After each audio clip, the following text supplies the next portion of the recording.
আসসালামু আলাইকুম। SI easy education পক্ষ থেকে আপনাদের সবাইকে স্বাগতম। আজকে আমাদের ক্লাস হবে নবম ও দশম শ্রেণীর পদার্থবিজ্ঞান তৃতীয় অধ্যায়। অধ্যায়ের নাম হচ্ছে কাজ, ক্ষমতা ও শক্তি। এই অধ্যায়ের পর আমাদের অলরেডি কি একটা লেকচার শেষ। আজকে আমাদের লেকচার নাম্বার হচ্ছে 2। আজকে আমরা 2 নম্বর লেকচারে অনেক কিছু শিখবো। তো কালকের লেকচার কি দুটো টপিক বাদ গেছে, আমরা কি সেই দুটো টপিক আজকে শিখবো। দেখো আজকে আমরা ক্লাসটা শুরু করতেছি। তো দেখো কালকে আমরা শিখছিলাম কি ধনাত্মক কাজ এবং কি ঋণাত্মক কাজ। দেখো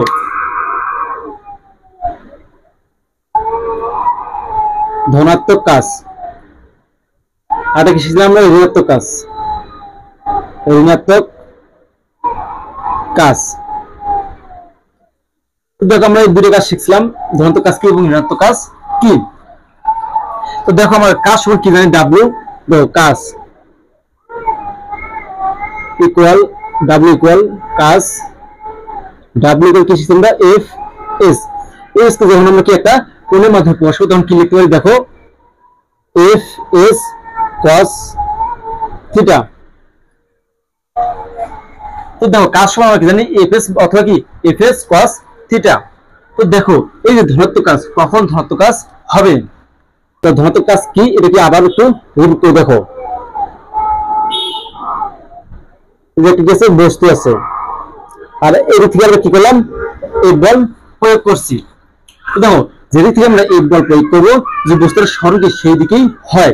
তবে এদিক থেকে বল প্রয়োগ করছে বস্তুর সরণ কি হলো, বস্তু কি একটু বাঁকা গেল এই দিক গেছে, বস্তুর এগিয়ে আসলো। তো দেখো এই যে ভূপৃষ্ঠ থেকে একটা কি একটা কোণ তৈরি হয়েছে, তাই মনে করি এই কোণটা আমার কি থিটা কোণ। এই যে ভূপৃষ্ঠ থেকে কোণটা তৈরি হয়েছে এই কোণটার মান কত কি 90 ডিগ্রি থেকে ছোট। কারণ কি একটা কি সরলরেখার উপর যদি কি একটা লম্ব আঁক করা হয় তাহলে কি তার এক পাশের মান কত 90 ডিগ্রি আর এই পাশের কোণটা কত 90 ডিগ্রি।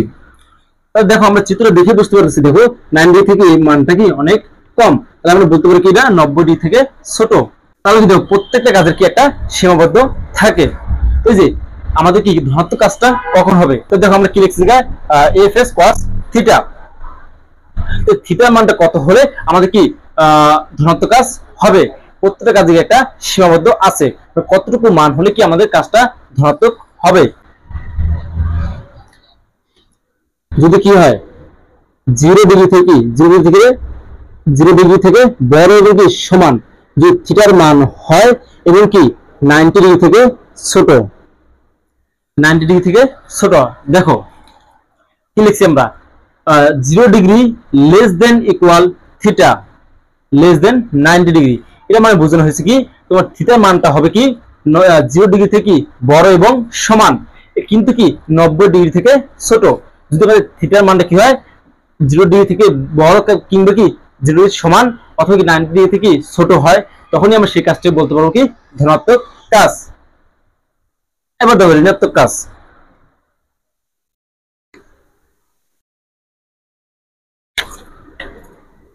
একটা কি আছে বস্তু আছে, বল প্রয়োগ করলাম এদিক থেকে এর বল প্রয়োগ করছি, কি বল প্রয়োগ করছি এর বল প্রয়োগ করছি, কিন্তু বল প্রয়োগ করছি এদিক থেকে কিন্তু আমার সরণ ঘটলো কোন দিকে, দেখো বস্তুটা কি সরণ ঘটলো এদিকে,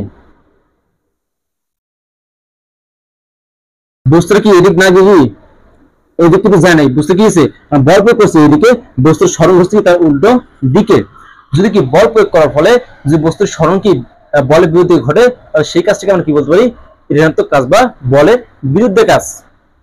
দেখো কোনটা কি হয়েছে, দেখো এই যে একটা কোণ তৈরি হলো, এই কোণটার মান কি আমাদের 90 ডিগ্রি থেকে বড় হবে, কারণ একটু দেখলাম কি একটা সরলরেখার উপর যে একটা লম্ব আঁক করা হয় দুই পাশে প্রত্যেকটার মান কত হয় 90 ডিগ্রি। তোমরা যে সরলরেখা আঁক করে দেখো 90 ডিগ্রি থেকে কি বড় হয়েছে। তো কি যখন একটা কোণের মান কি হবে 90 ডিগ্রি থেকে বড় এবং 180 ডিগ্রি থেকে ছোট হবে, তখন আমরা সেটাকে বলতে পারবো কি ঋণাত্মক কাজ। তাহলে দেখো ঋণাত্মক কাজের সীমাবদ্ধ কতটুকু, দেখো 90 ডিগ্রি থেকে কি বড়, 90 ডিগ্রি থেকে বড়, 90 ডিগ্রি লেস দেন কি theta less than equal 180 degree. দেখো যদি কি আমাদের এই থিটার মানটা কি হয় 90 ডিগ্রি থেকে বড় এবং কি 180 ডিগ্রি থেকে কি ছোট এবং সমান হয়, তাহলে কি সেই কাজটাকে আমরা বলতে পারবো কি ঋণাত্মক কাজ। দেখো তাহলে আমরা যে কি শিখছি, ধনাত্মক কাজের সীমাবদ্ধ কতটুকু, দেখো থিটার মান কতটুকু হলে ধনাত্মক কাজ হবে। থিটার মানটা কি হবে 0 ডিগ্রি থেকে সমান এবং 0 ডিগ্রি থেকে বড় হলে এবং কি 90 ডিগ্রি থেকে ছোট হলে সেই কাজটা হবে কি আমাদের ধনাত্মক কাজ। আর যদি কি থিটার মান কি হয় 90 ডিগ্রি থেকে বড় এবং 180 ডিগ্রি থেকে সমান এবং কি ছোট, তাহলে কি আমি সেটাকে বলতে পারবো ঋণাত্মক কাজ। তাহলে আশা করি তোমাদের আর এই দুটো টপিক থেকে তোমাদের কোনো সমস্যা থাকবে না। এখন আমরা আলোচনা করব শক্তি বা এনার্জি। দেখো এটা আমরা কি আশা করি তোমরা সবাই বুঝতে পারছো।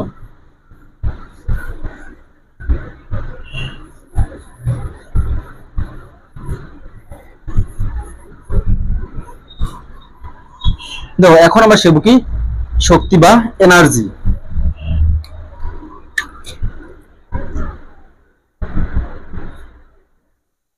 শক্তি বা কি এনার্জি।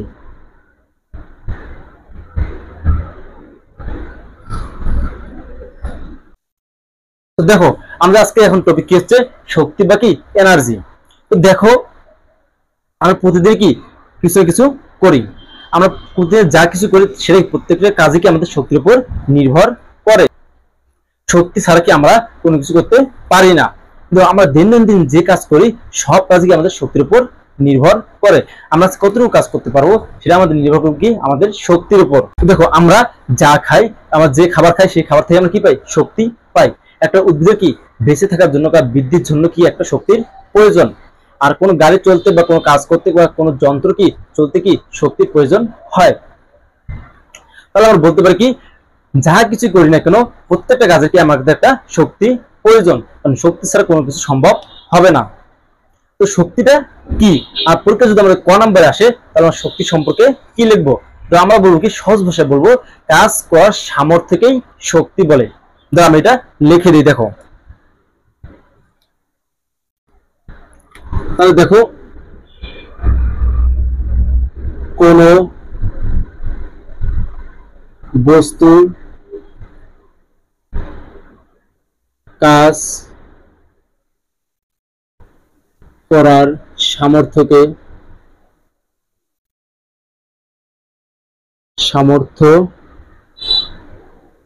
শক্তি বলে। শক্তি বলে। পরীক্ষা আমাদের ক নম্বরে আসতে পারে শক্তি কি। আমরা বলবো কি খুব সহজে বলবো কোনো বস্তু কাজ করার সামর্থ্যকে শক্তি বলে। তো দেখো যাই কি কৃতকাজ তাই আমাদের কি ব্যয়িত শক্তি। লিখতে পারি কি কৃতকাজ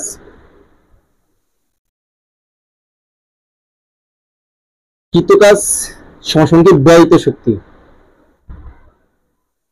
ব্যয়িত শক্তি। দেখো কৃতকাজের পরিমাণ মানে যতটুকু মানে কি আমরা যতটুকু কাজ করবো সেটা কি আমাদের মোট শক্তি। তো কৃতকাজ যতটুকু হয় সেইটাই কি আমাদের ব্যয়িত শক্তি। তাহলে দেখো শক্তি কোনো দিক নেই, তাহলে শক্তি এটা কি হবে স্কেলার রাশি। আমরা বলতে পারি কি শক্তি স্কেলার রাশি। স্কেলার রাশি।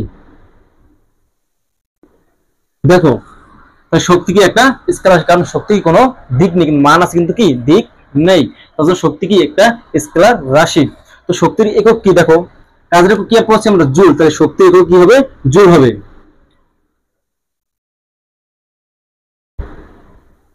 শক্তির একক জুল। শক্তির একক কি জুল। আমরা জানতে হবে শক্তির মাত্রা কি, কাজের মাত্রা যা শক্তির মাত্রাও কি তাই। দেখো শক্তির মাত্রা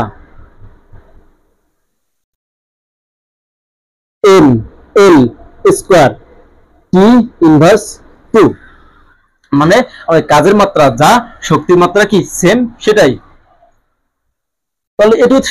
তাহলে আমরা এটু থেকে কি শিখলাম, দেখো কোন প্রশ্ন কি কোন বস্তু কাজ করার সামর্থ্যকে শক্তি বলে। কৃতকাজ সমান কি ব্যয়িত শক্তি। তাহলে শিখছি কি শক্তি কি রাশি স্কেলার রাশি। শক্তি কি জুল, শক্তির মাত্রা হচ্ছে ml² 10/2। তাহলে আশা করি তোমাদের এই শক্তি সম্পর্কে আর কোনো সমস্যা থাকবে না। আমাদের কি এইটুকু কি তোমাদের এনসিকিউ অনেক গুরুত্বপূর্ণ। এখন আমরা বলবো বিভব শক্তি এবং গতিশক্তি কি।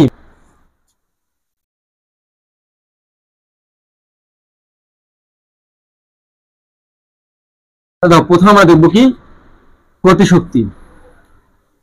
দেখো গতিশক্তি,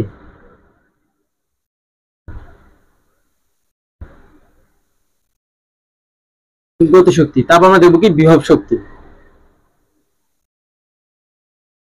বিভব শক্তি, দেখো এই গতিশক্তি এবং বিভব শক্তি থেকে কি তোমাদের বোর্ড পরীক্ষায় সৃজনশীল প্রশ্ন আসে। আর তোমাদের অবশ্যই কি এই দুটো টপিক একদম কি ভালোভাবে জানতে হবে, তাহলে কি তোমরা বোর্ড পরীক্ষায় সৃজনশীল লিখতে পারবে। তো এখন আমরা এই দুটো টপিক খুব সহজে এবং কি খুব সুন্দরভাবে শিখবো। দেখো গতিশক্তি কাকে বলে? কোন গতিশীল বস্তু কি কোন গতিশীল বস্তু, কোন গতিশীল বস্তু তার গতির জন্য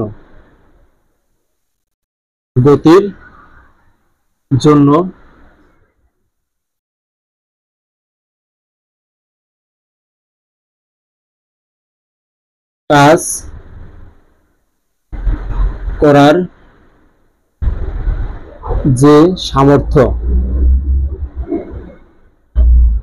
যে সামর্থ্য লাভ করে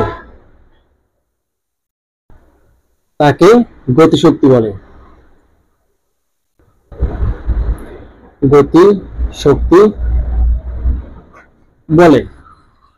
দেখো আমরা সংজ্ঞাটা কি লিখছি।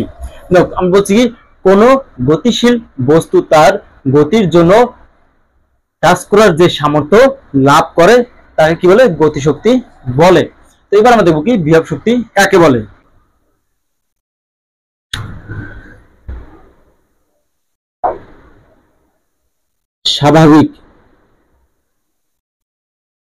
স্বাভাবিক অবস্থান থেকে বা স্বাভাবিক অবস্থান পরিবর্তন করে, স্বাভাবিক অবস্থান পরিবর্তন করে কোন বস্তুকে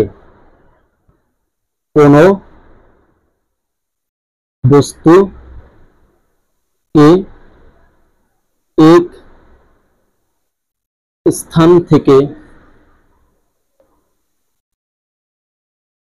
স্থান থেকে অন্য স্থানে আনলে, এক স্থান থেকে অন্য স্থানে আনলে যে কাজ করার সামর্থ্য লাভ করে, যে কাজ করার সামর্থ্য লাভ করে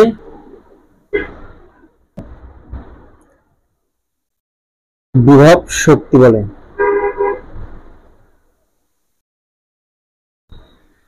দেখো আমাদের যে দুটো সংজ্ঞা লেখা আছে।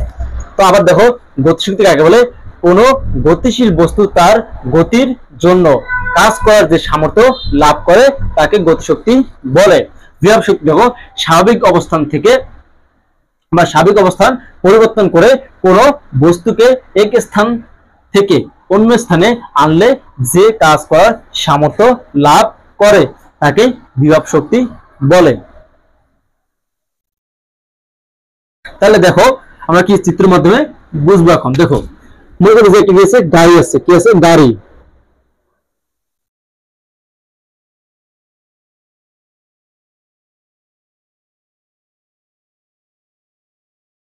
এই যে কি আছে, আমাদের একটা গাড়ি আছে।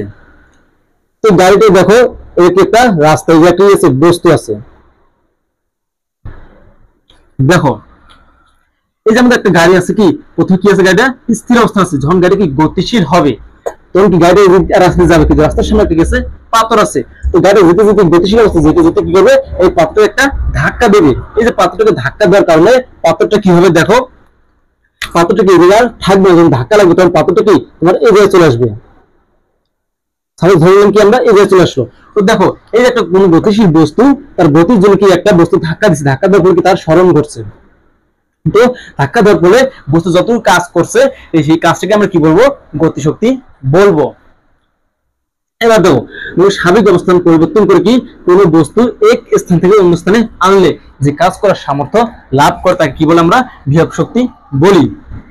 তো দেখো মনে করো সাপোজ এই যে একটা বস্তু আছে, এটা কি আমাদের ভূপৃষ্ঠ, এটা কি আমাদের ভূপৃষ্ঠ। এই যে আমাদের ভূপৃষ্ঠে একটা বস্তু আছে, এই বস্তুকে আমরা কি করবো, নিক্ষেপ করব। যখন আমরা এই বস্তুকে নিক্ষেপ করবো তখন বস্তু কি হবে, সাপোজ এই জায়গায় আসলো। দেখো আমরা কি করছি, এই যে বস্তুকে আমরা কি করছি, নিক্ষেপ করছি। যদি আমরা বস্তু কি করি, নিক্ষেপ করি, তাহলে বস্তু কি কি হবে, জায়গা পরিবর্তন হতে হবে। দেখো স্বাভাবিক অবস্থান থেকে কি বস্তুটা জায়গা পরিবর্তন হয়ে গেছে। তো স্বাভাবিক অবস্থান থেকে বস্তুটা এই যে পরিবর্তন হয়ে এই জায়গায় আসলো, এই যে এই জায়গা থেকে এই জায়গায় আসার যে কাজ করার সামর্থ্য লাভ করছে সেটাকে আমরা কি বলবো, বিভব শক্তি বলবো। তাহলে আশা করি তোমাদের গতিশক্তি এবং বিভব শক্তির সংজ্ঞা নিয়ে আর কোনো সমস্যা থাকবে না। এখন আমরা কি গতিশক্তি এবং বিভব শক্তির সূত্র জানবো এবং কি দ্বারা তাকে প্রকাশ করা হয়, তাদের একক কি।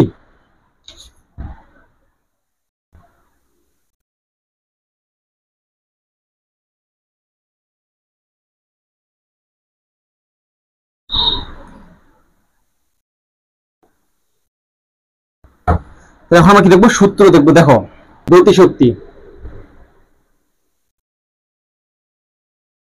গতিশক্তি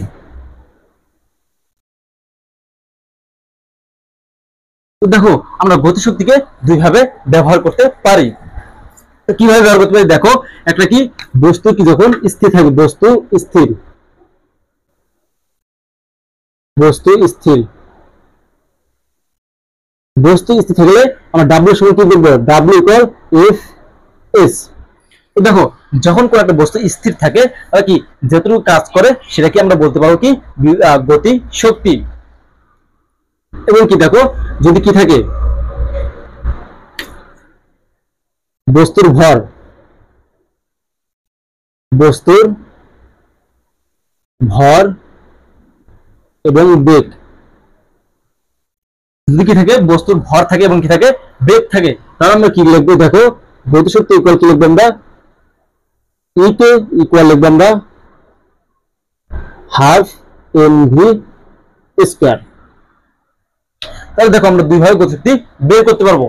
একটা কি যখন একটা বস্তু কি থাকবে, স্থির থাকবে, তখন আমরা গতিশক্তি বের করবো ডাব্লিউ ইকুয়াল এফ এস, এই মানটাই হবে আমাদের কি গতি শক্তি।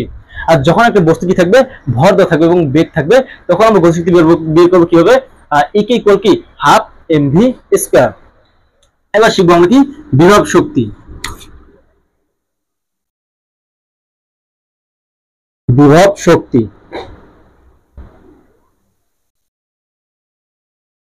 বিভব শক্তি কি আমরা দুটো ভাগে ভাগ করতে পারি। দেখো দেখো যখন আমরা কি করবো, একটা বস্তুকে নিচ থেকে ভূপৃষ্ঠ নিচ থেকে একটা নিক্ষেপ করবো, অথবা উপর থেকে একটা বস্তুকে নিচে ফেলে দেবো, এক্ষেত্রে আমাদের কি একটা সূত্র প্রয়োগ করতে হয়। কোনটা দেখো, বস্তু কি উপর নিচ করলে, বস্তু বস্তু নিক্ষেপ করলে বা কি ফেলে দিলে, বস্তু নিক্ষেপ বা উপর থেকে ফেলে দিলে, উপর থেকে ফেলে দিলে ইপি, আমার বিভব শক্তি কি প্রকাশ করতে পারি কি ইপি দিয়ে। বিভব শক্তি ইপি করতে লিখবো আমরা এম জি এইচ। আরেকটা সূত্র কি লিখবো, দেখো আরেকটা সূত্র কি দিয়ে, দেখো যদি কি স্প্রিং এর ক্ষেত্রে বিভব শক্তি কি স্প্রিং, স্প্রিং এর জন্য, স্প্রিং এর জন্য বিভব শক্তি আবার কি হবে, দেখো ই পি ইকুয়াল কি হাফ এ এক্স স্কয়ার। তো দেখো যদি একটা বস্তু কি করা হয়, নিক্ষেপ করা হয় বা উপর থেকে ফেলে দেওয়া হয়, সেক্ষেত্রে আমাদের বিভব শক্তি হবে কি এমজি এইচ।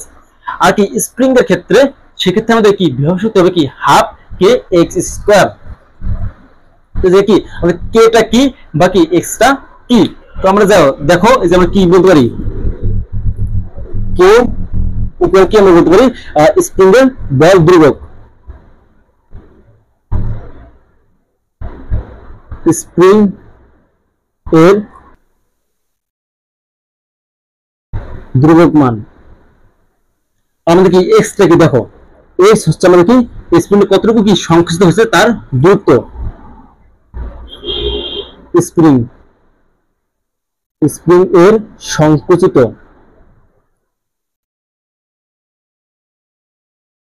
স্প্রিং এর কি সংকুচিত দূরত্ব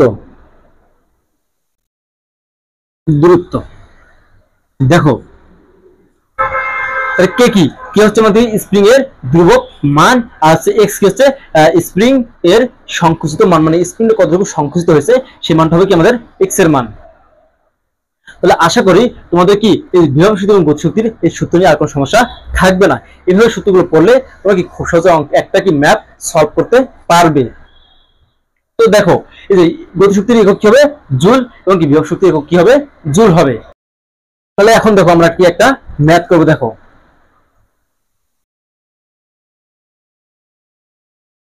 ম্যাথটা কি হবে দেখো, দেখো এই যে কি একটা বস্তু আছে, বস্তুটা কি বল প্রয়োগ করার ফলে বস্তু কি হলো, তো এই জায়গায় আসলো, কোন জায়গায় আছে এই জায়গায়। দেখো বস্তুটার ভর কত, ধরো 5 কেজি, কত 5 কেজি। এই বস্তুটা কি ওজন হবে কি 5 কেজি, এই বস্তুটা কি এই জায়গায় এসেছে, তাহলে এটা কি 5 কেজি। তো দেখো তো বস্তু কি আমাদের যখন আমরা কি বস্তুকে বল প্রয়োগ করছি, বল প্রয়োগের ফলে কি বস্তুটা জায়গা পরিবর্তন করছে, এই যে জায়গাটা পরিবর্তন করবো তাহলে কি একটা সময়ের ব্যাপার আছে, তো এই সময়টা কত দেখো 5 সেকেন্ড ধরে আমরা কত ধরবো 5 সেকেন্ড, 5 সেকেন্ড। তো এই জায়গা থেকে যে আসছে এটাও কি একটা দূরত্ব আছে, দূরত্ব কত ধরলাম 12 মিটার। তো বস্তুটা আমাকে আদি বেগ ধরে কত বা 10 মিটার পার সেকেন্ড। তো বস্তুটার শেষ বেগ হচ্ছে 20 মিটার পার সেকেন্ড। দেখো এই যে আমাদের কি আছে, দেখো একটা বস্তু আছে, এই বস্তু কি হচ্ছে একটা বল প্রয়োগ করার ফলে বস্তুটা জায়গা পরিবর্তন করছে। তো এই যে তোমাদের দেখো এই যে এত কিছু কাজ হলো, তোমাদের বলে জায়গায় বিভব শক্তি কত, দেখো প্রশ্ন করে কি বিভব শক্তি কত, কি কত ইকে ইকুয়াল হট, মানে কি বিভব শক্তি কত। তাহলে আমরা কিভাবে বের করব, দেখো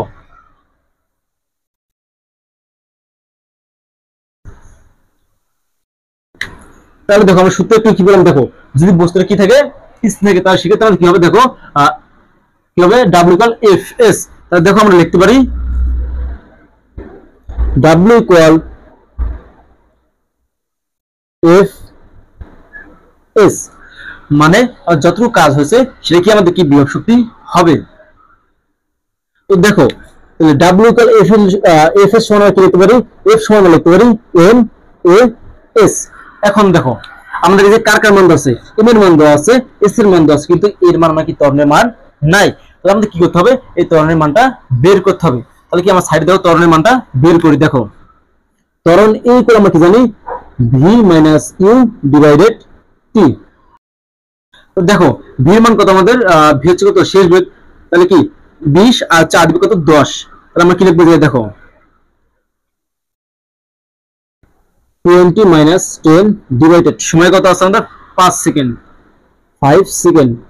দেখো এই 20 থেকে আমরা যদি 10 বিয়োগ করি তার মান কত হচ্ছে 10, আর 10 যদি আমরা 5 দিয়ে ভাগে তার মান হচ্ছে 2 মিটার পার সেকেন্ড স্কয়ার। দেখো আমরা ত্বরণের মান কত পাইছি 2 মিটার পার সেকেন্ড স্কয়ার। দেখো তো এখন আমরা কি করব, মান বসাবো ডাইরেক্ট। দেখো এম এর মান কত আমাদের 5 কেজি, 5 ইনটু এর মান কত আছে আমাদের 2 ইনটু এস এর মান কত আছে 12। তাহলে আমরা এটাকে গুণ করব, 5 বারং কত হয় 60, 60 কত হয় 120, আমাদের आंसर কত হবে 120 জুল। তাহলে আমরা বলতে পারি কি আমাদের গতিশক্তি কত 120 জুল। তাহলে আমরা বলবো কি, দেখো গতিশক্তি